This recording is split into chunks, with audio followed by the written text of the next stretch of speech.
Good afternoon.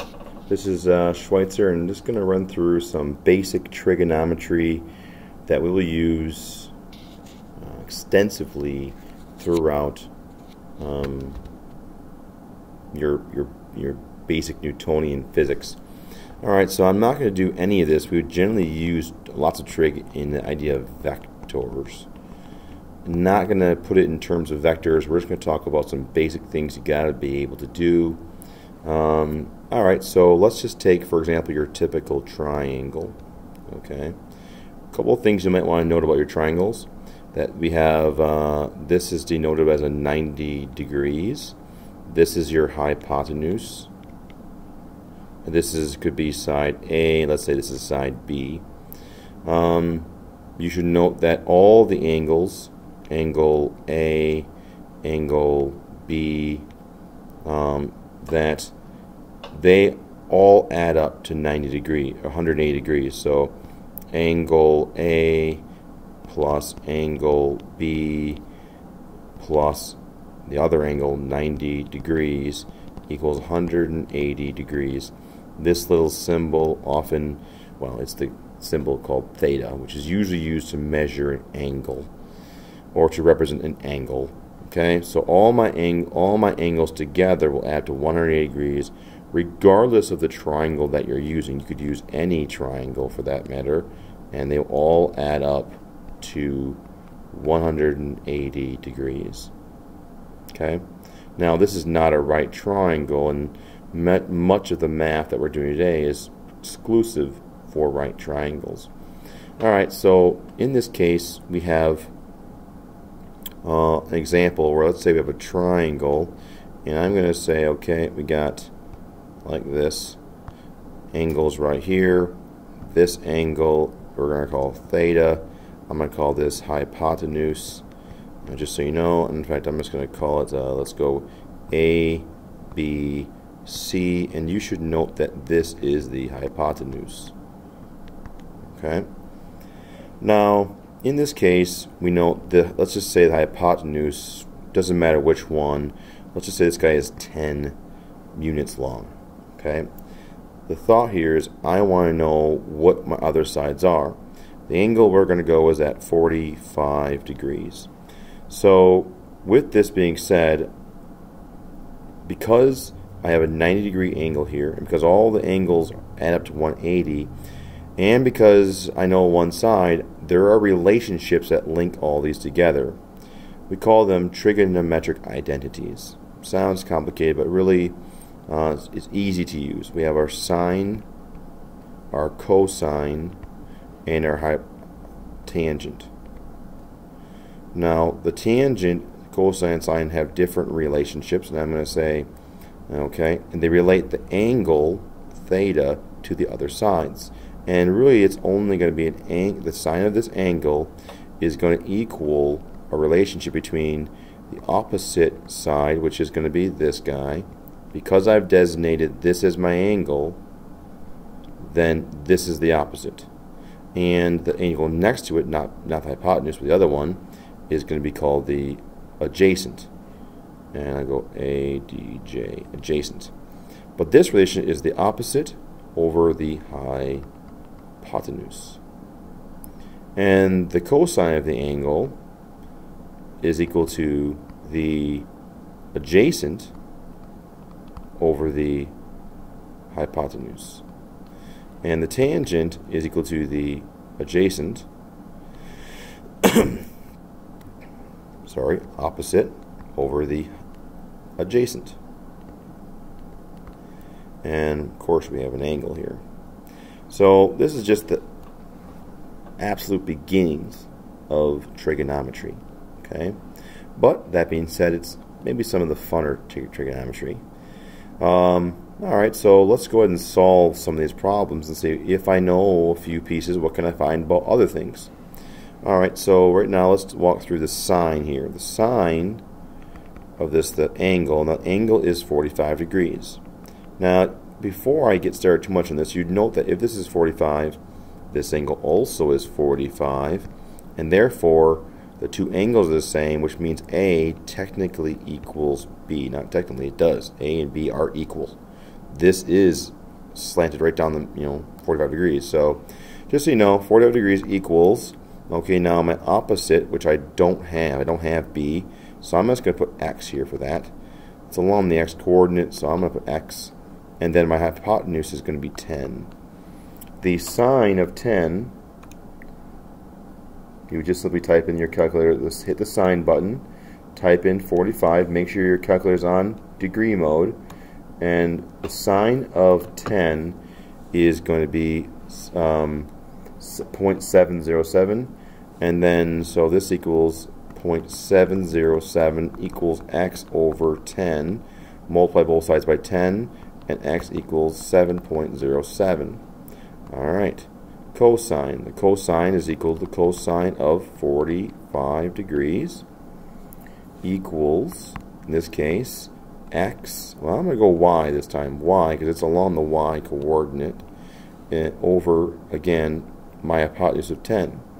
The cosine of 45 equals, amazingly, 7.070 equals y over 10 multiplied times 10, and the y coordinate system equals 7.07. So this guy equals 7.07, this guy equals 7.07. The tangent works much the same. Alright, so the tangent is opposite over adjacent. So the tangent of the angle equals opposite. Now we know the opposite is 7.07, and the adjacent is also 7.07.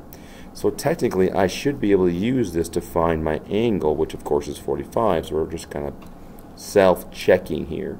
So the tangent of the angle equals 1.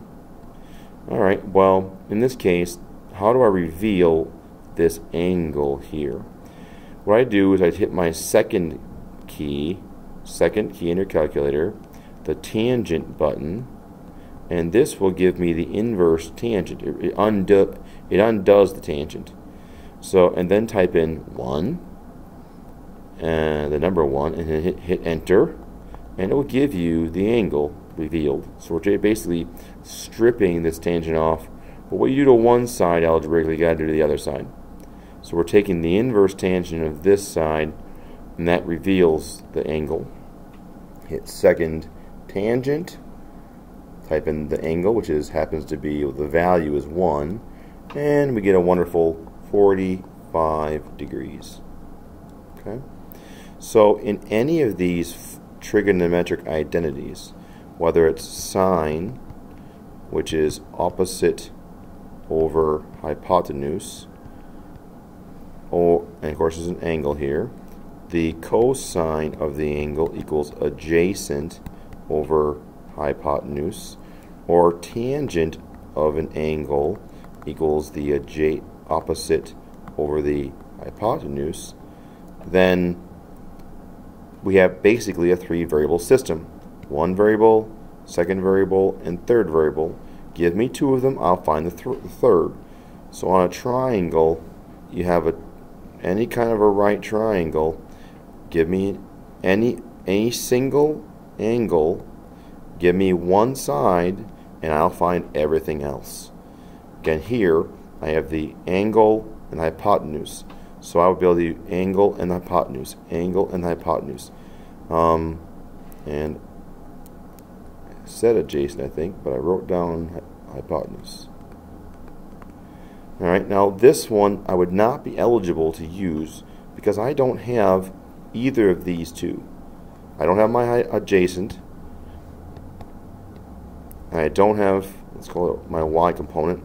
My x component I don't have either, so I cannot use the tangent. I could use the cosine or the sine. Because this is such an integral part, and it's hard sometimes to remember, we have this thing called SOHCAHTOA. Pretty classic when it comes to trigonometry. This is saying the sine of the opposite over the hypotenuse is cosine adjacent of the hypotenuse, and this is the tangent of the opposite over the adjacent. And you might find that SOHCAHTOA is your savior when it comes to simply remembering these sines, cosines, etc. Okay? And that's your basic situation. You could try a sample example. All right. If you want to try on your own, okay. I'll give you another one here, and you can pause the video and try it on your own. So look, we have ourselves a right triangle, pretty skimpy looking right triangle. Let's give it a little better right triangle. Okay. So now let's do this guy. Let's give this angle. Let's just say this is 10 degrees. All right. So it's not it's a pretty narrow angle. Let's say this is 50. So at this point, a narrow angle 50 makes this side relatively small and a longer hypotenuse. So the hypotenuse must be bigger than 50, and this is smaller than 50. All right. All right. So let's do this here. Now, first of all, which trig function do I want to find? Well, let's find this guy y. I want to find this guy.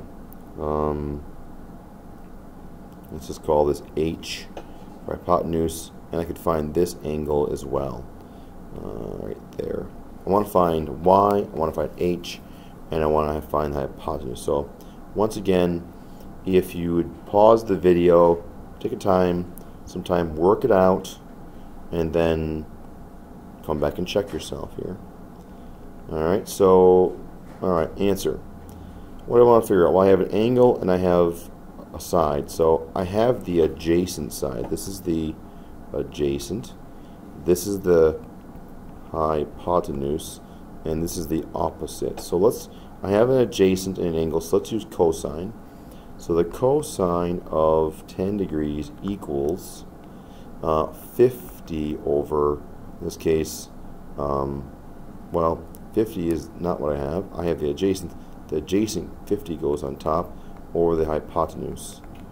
Alright, so let's figure this out. Cosine of 10, alright, equals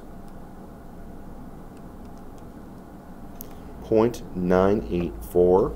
This is 0.984 equals 50 over x. This is equivalent to x. Let's use h. That's the variable I used in the problem, h. So h equals 50 over 0.984. 49.2.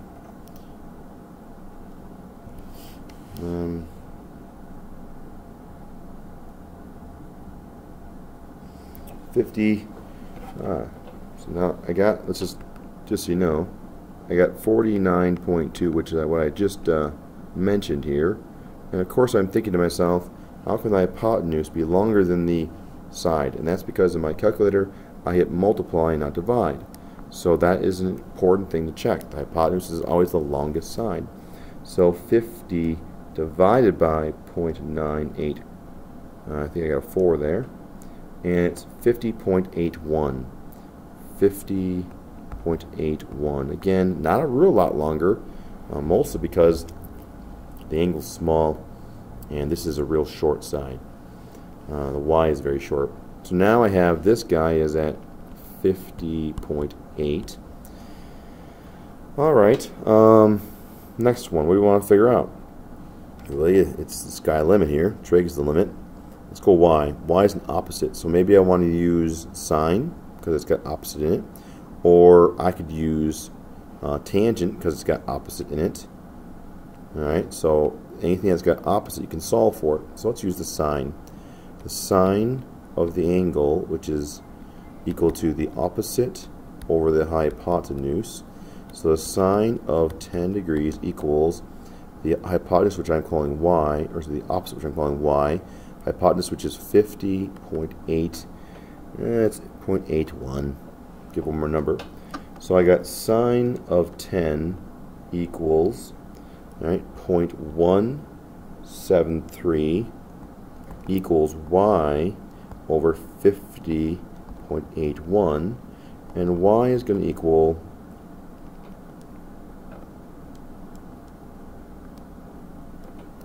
8.8. 2. So I got that done. I got this guy done. So this is 8.82. So as you know, it's not a huge number there. Only thing left I have is the angle, and of course I can use any of these trig functions to find the angle. So let's do let's do the cosine. It really just does not matter. So the cosine of this angle is the adjacent. So the cosine of the angle is equal to the adjacent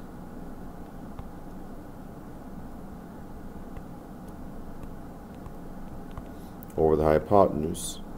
So I want to find that variable right there. Adjacent is 8.82 over 50, all right, equals the cosine of that angle. So let's do the math. 8.82 divided by 50 equals 0.176 cosine of the angle. To get rid of this cosine, I have to use the inverse cosine.